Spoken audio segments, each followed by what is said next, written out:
Sehr geehrte Damen und Herren, ich begrüße Sie ganz herzlich zu einer neuen Folge des Videoformats Herztöne hier im Herzzentrum der Universitätsmedizin Göttingen.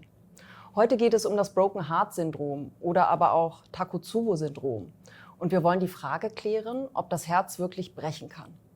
Wir haben heute eine ganz besondere Situation. Wir versuchen nämlich, diese Frage aus zwei verschiedenen Sichtweisen zu klären. Zum einen aus der Sicht des Klinikers und zum anderen aus der Sicht der Grundlagenforschung. Und deswegen bin ich sehr erfreut darüber, meinen Kollegen Professor Andreas Schuster vorzustellen. Er ist der geschäftsführende Oberarzt und Bereichsleiter der Herzbildgebung in der Klinik für Kardiologie und Pneumologie. Herzlichen Dank. Auch ich freue mich, Ihnen heute Frau Prof. Dr. Katrin Streckfuß-Böhmeke vorzustellen. Sie ist Arbeitsgruppenleiterin bei uns in der Klinik für Kardiologie und Pneumologie, zudem eine ausgewiesene Stammzellforscherin, und sie beschäftigt sich mit den molekularen Ursachen der Herzschwäche. Und ich finde, eine perfekt geeignete Person, um uns die Zusammenhänge beim Broken Heart Syndrom näher zu erläutern. Vielen Dank, Andreas. Letztendlich ist aber meine erste Frage, die mir unter den Nägeln brennt: Wie erkennt man denn eigentlich Takotsubo-Patienten, wenn diese in die Klinik kommen? Ja, Katrin, herzlichen Dank für diese Frage. Ich möchte diese Frage mit einem Fall beantworten, also mit einem Patientenfall, der sich wirklich ereignet hat. Damit geht es sicherlich am leichtesten. Es handelt sich hier um eine Krankenschwester, die 1971 geboren ist. Aus unserem kardiologischen Maßstab heraus noch eine relativ junge Patientin. Und diese Patientin hat sich mit Brustschmerzen gemeldet nach einer Stresssituation in einem Göttinger Krankenhaus während der Arbeit. An dieser Stelle möchte ich Ihnen versichern, es war nicht die Uniklinik. Es wurde dann aufgrund der Brustschmerzen bei Verdacht auf Herzinfarkt ein EKG angefertigt. Und in diesem EKG haben sich Hinweise für einen Herzinfarkt gezeigt, sodass die Kollegen bei uns in der Uniklinik angerufen haben, die Patientin vorgestellt haben und ich sie dann im Dienst übernommen habe für eine Herzkatheteruntersuchung mit der Frage Herzinfarkt. Und die Kollegen hatten schon eine Blutentnahme durchgeführt und hier hatten sich in der Tat Hinweise auf eine Herzschädigung gezeigt, sodass die Patientin direkt ins Herzkatheterlabor übernommen wurde. Was Sie hier sehen, ist eine sogenannte Koronarangiographie. Zwei Katheter, die in der linken und rechten Kranzarterie stecken. Über diese Katheter wird Röntgenkontrastmittel eingespritzt und man sieht, dass sowohl in der rechten als auch in der linken Kranzarterie das Röntgenkontrastmittel regulär abfließt. Es besteht hier keine Blockade des Gefäßsystems oder eine Verengung. Wir haben dann in einem nächsten Schritt eine Funktionsaufnahme der Herzfunktion durchgeführt. Hier steckt ein Katheter in der Herzhauptkammer. Über diesen wird Kontrastmittel eingespritzt. Und was Sie hier sehen können, ist, dass sich die basalen Anteile des Herzens gut zusammenziehen. Also hier besteht noch eine Auswurfleistung, aber im Bereich der Herzspitze kommt es hier zu einer Wandbewegungsstörung, einer Ballonierung. Es erinnert tatsächlich ein bisschen an eine Ballonbildung und daher stammt auch dieser Name des sogenannten Apical Balloonings. Ich möchte hier überleiten vom Apical Ballooning zum sogenannten Takotsubo-Syndrom. Dieses ist der allererste Patient, der weltweit beschrieben worden ist. Das ist ein japanischer Patient gewesen. Und hier sehen Sie auch diese Funktionsaufnahmen der Herzkammer. Im Akutereignis sehen Sie hier das Herz in Erschlaffungszustand, in der sogenannten Diastole, wo es sich komplett mit Blut gefüllt hat. Und im Bild B sehen Sie dann das Bild in der Systole, wenn das Herz sich kontrahiert. Und was Sie sehen, ist, dass kaum Veränderung vorliegt von Diastole zu Systole im Bereich der Herzspitze. Und hier diese Ballonierung vorliegt. Die Herzbasis, sehen Sie, hat sich deutlich zusammengezogen von der Diastole zur Systole. Und diese Form in der Systole erinnert tatsächlich etwas an eine japanische Amphore, an eine sogenannte Oktopusfalle oder Tintenfisch-Fanggefäß, die sich zur Basis verjüngt. Was machen die Japaner mit diesem Gefäß? Sie bringen hier einen Futterköder ein und legen diese Gefäße im Wasser aus. Und was passiert ist, dass der arme Oktopus hier hineinschwimmt, mit dem Kopf zuerst, um das Futter zu suchen und dann aufgrund der Arme, die sich hier verhaken, nicht mehr hinausfindet. Und dieses Bild in der Systole hat die Japaner eben an dieses Gefäß, an dieses Takotsubo-Gefäß erinnert und daher stammt der Name. Interessanterweise, dieser erste Patient ist nach 2 Wochen nachuntersucht worden und hier sehen Sie dann in der Systole tatsächlich eine wieder gute Kontraktion, das Herz zieht sich zusammen und das Kontrastmittel wird ausgeworfen. Sodass ich überleiten möchte zur nächsten Frage, und da bin ich jetzt sehr froh, Katrin, dass du bei mir sitzt, denn den Kliniker interessiert natürlich, was passiert denn da eigentlich, warum ist denn das so? Andreas, vielen Dank für diese Frage. Es gibt eine Reihe an unterschiedlichen Hypothesen, die verschiedene Wege beschreiben, um ein Takotsubo auszulösen. Ich möchte hier heute mich auf eine spezifische Hypothese fokussieren oder spezialisieren. Und zwar sind es die extrem hohen körpereigenen Stresshormone in den Takotsubo-Patienten direkt nach dem akuten Ereignis.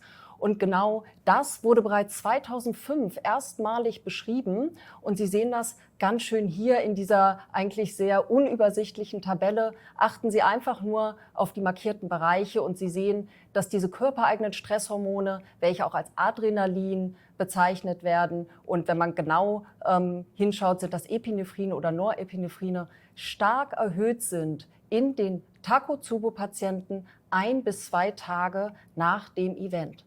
Vergleichen Sie diese Zahlen jetzt mit Patienten nach dem Herzinfarkt, dann sehen Sie, dass diese deutlich geringer sind. Wenn man das Ganze jetzt quantifiziert und in Zahlen ausdrücken möchte, bedeutet das, dass Takotsubo-Patienten etwa 30 Mal höhere körpereigene Stresshormone aufweisen als gesunde Menschen und im Mittel 2 bis 4 Mal höhere Stresshormone als die Patienten nach dem Herzinfarkt.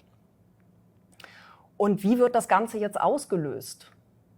Das ist ganz schön auf dieser Grafik, in dieser Grafik dargestellt. Sie sehen hier auf der rechten Seite, dass die Auslöser eingeteilt werden in die emotionalen Auslöser, welche ich hier nochmal dargestellt habe. Das sind vorwiegend negative Lebensereignisse, meistens tatsächlich oder im klassischen Sinne der Verlust oder der Tod eines geliebten Menschen. Meistens ist es tatsächlich der Mann, der in einer Beziehung stirbt und die Frau erleidet kurze Zeit später, 1 bis 2 Tage später, ein Takotsubo-Event. Darüber hinaus können aber auch Depressionen, ein Autounfall, Streit mit sehr wichtigen Menschen oder aber auch Naturkatastrophen letztendlich zum Auslösen dieses Takotsubo-Events führen. Ich möchte aber auch noch das sogenannte Happy Heart Syndrom an dieser Stelle erwähnen, da es auch beschrieben ist, dass sogenannte glückliche Lebensmomente oder Lebensereignisse ebenso zum Auslösen eines akuten Takotsubo-Events führen. Dabei kann es sich beispielsweise um einen Jackpot-Gewinn oder aber auch um einen Geburtstag, eine Hochzeit handeln.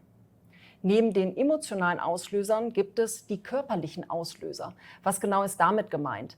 Das bedeutet, dieses Takotsubo-Event kann mit allen Organen assoziiert sein. Das sehen Sie ganz schön hier auf der rechten Seite dargestellt. Beispielsweise mit dem Gehirn. Das heißt, Patienten, die einen Schlaganfall erlitten haben, bekommen oft ein Takotsubo-Syndrom. Oder aber auch Patienten mit Migräne.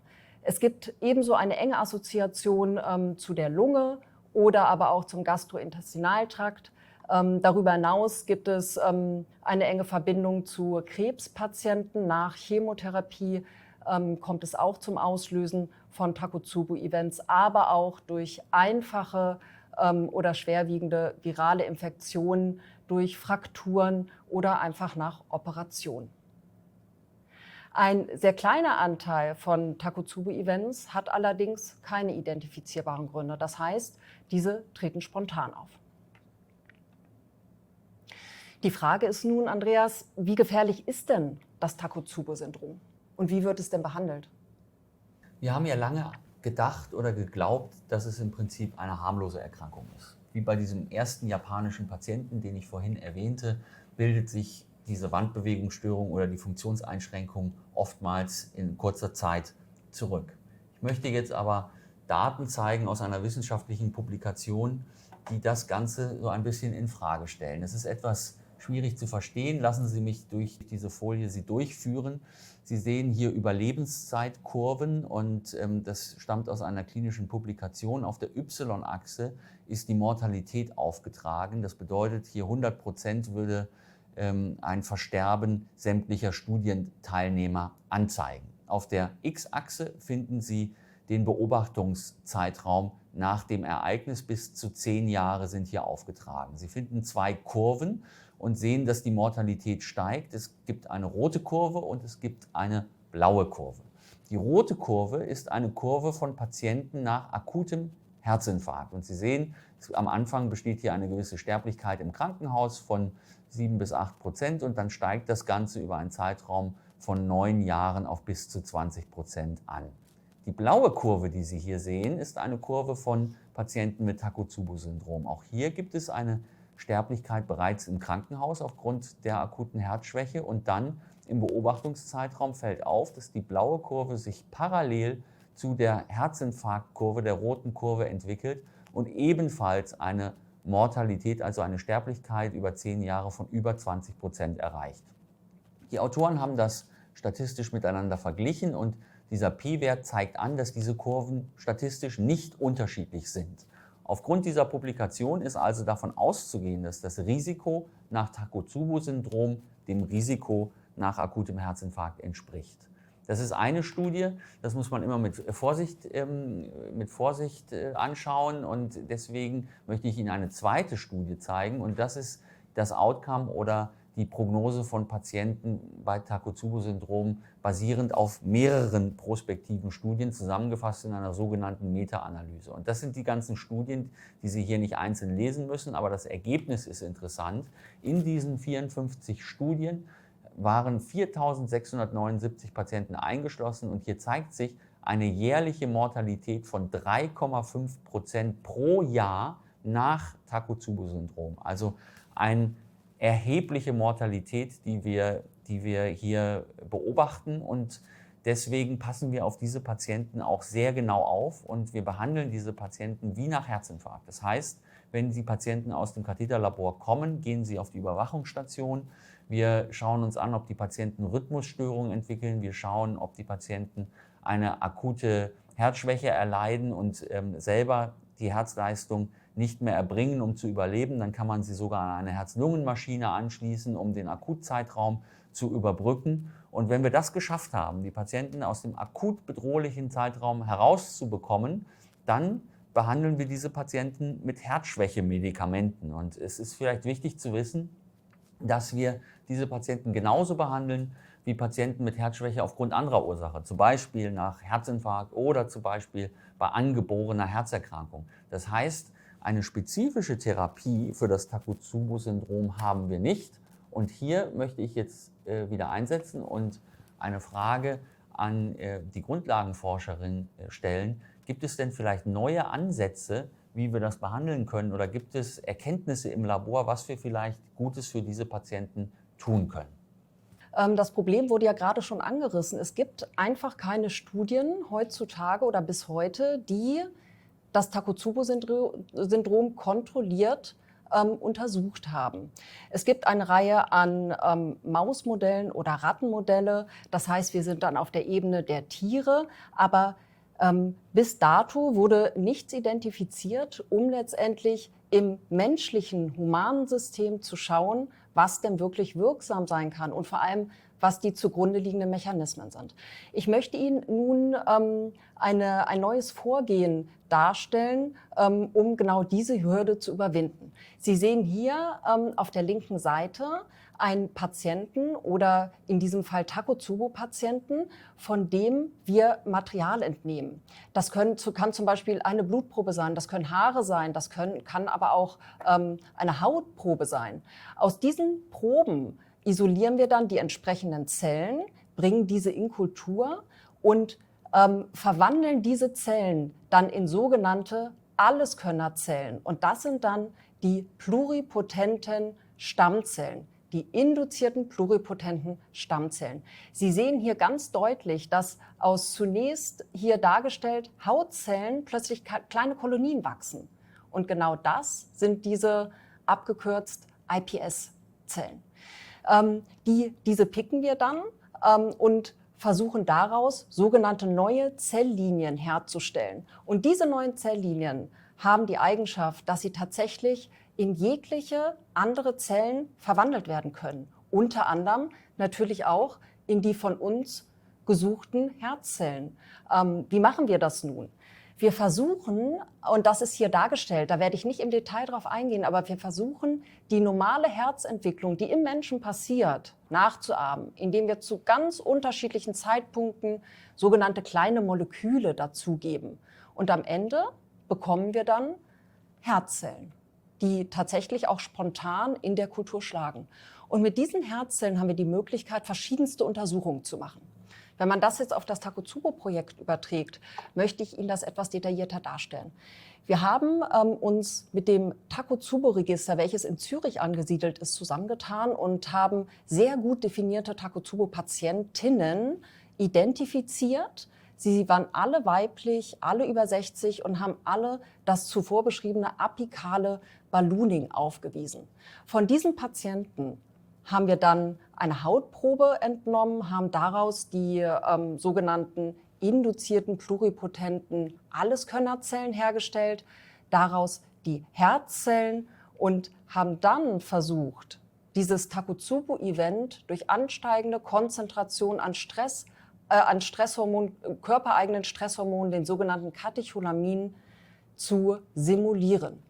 Und damit waren wir dann in der Lage, unterschiedliche Mechanismen in den Zellen wirklich auf der Ebene jedes einzelnen Patienten zu untersuchen. Und das soll hier schematisch dargestellt sein. Da werde ich nicht im Detail drauf eingehen, aber ich möchte Ihnen ein Beispiel vorstellen, und zwar die sogenannte elektrische Aktivität oder aber auch das spontane Schlagen von diesen Zellen. Das sehen Sie nun hier. Es ist bekannt, dass Kardiomyozyten, sogenannte iPS, Herzzellen, spontan schlagen, und das ist auf der linken Seite dargestellt. Werden diese nun mit diesem körpereigenen Stresshormon, den Katecholamin, behandelt, dann schlagen sie schneller. Und das ist messbar. Das haben wir gemacht, und zwar in unterschiedlichen Zellen von unterschiedlichen Takotsubo-Patienten, welche hier in Rot dargestellt sind. Im Vergleich dazu haben wir uns die Kontrollzellen von gesunden Patienten angeschaut. Und wir konnten tatsächlich nachweisen, dass die Herzzellen von den Takotsubo-Patienten stark erhöht spontane Schlagfrequenzen aufweisen mit steigenden Katecholaminkonzentrationen. Das Ganze konnten wir bestätigen im sogenannten künstlich hergestellten Herzgewebe. Wir waren hier auf Zellebene und sind jetzt hier auf Gewebeebene. Und auch dort sehen Sie, dass wenn diese Herzgewebe mit Katecholamin behandelt werden, schlagen sie schneller. Und auch das war deutlich höher, signifikant in den Takotsubo-Patienten. Daraus haben wir geschlossen, dass die Takotsubo-Herzzellen oder die Takotsubo-Herzgewebe eine erhöhte Empfindlichkeit gegenüber diesen körpereigenen Stresshormonen aufweisen, wenn sehr, sehr starker Stress vorliegt. Wir sind natürlich einen Schritt weiter gegangen und haben dann diese Zellen mit unterschiedlichen Medikamenten behandelt, unter anderem mit sogenannten Beta-Blockern, die in der Lage sind, bestimmte Signalwege zu blockieren. Und auch dort konnten wir zeigen, dass diese in den Takotsubo-Zellen deutlich besser wirken. Ja, total spannend. Das scheint ja wirklich ein fantastisches Modell zu sein, um dann neue Therapien auszuprobieren, mit viel Potenzial in der Zukunft vielleicht auch das Outcome, die Prognose zu verbessern der Patienten. Denn das ist ja das Problem, was wir vorhin auch gesehen haben. Ich möchte daher zusammenfassen, dass dem Takotsubo-Syndrom meist ein auslösendes Ereignis vorausgeht und es durch eine akute Herzschwäche und auch ein akutes Risiko gekennzeichnet ist. Die hohen Konzentrationen an den körpereigenen Stresshormonen, die durch dieses Event freigesetzt werden, sind charakteristisch für das Syndrom und liegen dem Problem letzten Endes zugrunde. Die Auslöser können emotional oder körperlich sein. Die Lebenserwartung nach einem Ereignis unterscheidet sich leider nicht wesentlich von der Lebenserwartung nach Herzinfarkt und die Sterblichkeit ist erheblich. Takotsubo-Stammzellen können aber helfen, zugrunde liegende Mechanismen zu verstehen und unter Umständen neue Therapien auszuprobieren und zu beweisen, dass diese für den Patienten sinnvoll eingesetzt werden können. Und damit bleibt uns eigentlich nur, Katrin, festzustellen, dass das Herz tatsächlich wirklich brechen kann.